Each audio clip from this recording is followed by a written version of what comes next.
नमस्कार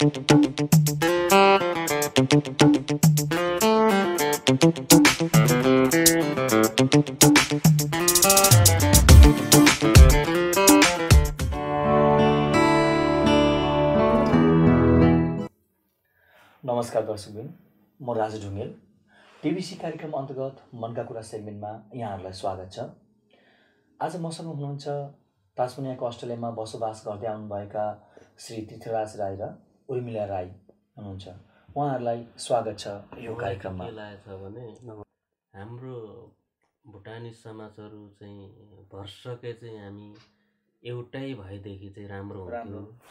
भुटानमा पनि हामी त्यस्तो थिएनौँ, एउटै भनौँ तपाईँको हाम्रो सबैको एउटै थियो, बोली वचन एउटै थियो र उहाँ हाम्रो बिहे कार्य यस्ता व्रतहरूमा पनि हामी सबै एक ठाउँ हुन्थ्यौँ, सबै जात जाति एकै ठाउँ भेला हुन्थ्यौँ। हजुर, नेपालमा पनि हामी भरसक चाहिँ हामी कहिले पनि झगडा गरिनौँ एकअर्कामा, होइन।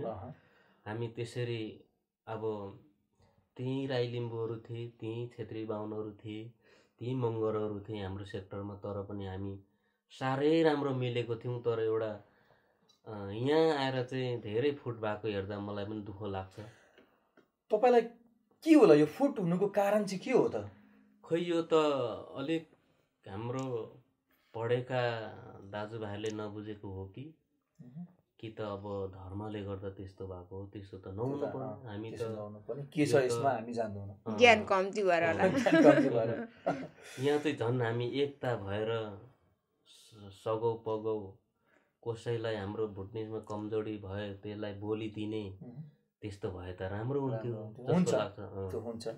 त्यो हुन्छ, त्यो राम्रा कुराहरू हुन्छन्। अब केही छैन, अहिले राम्रै छ, ठिकै छ, राम्रै छ।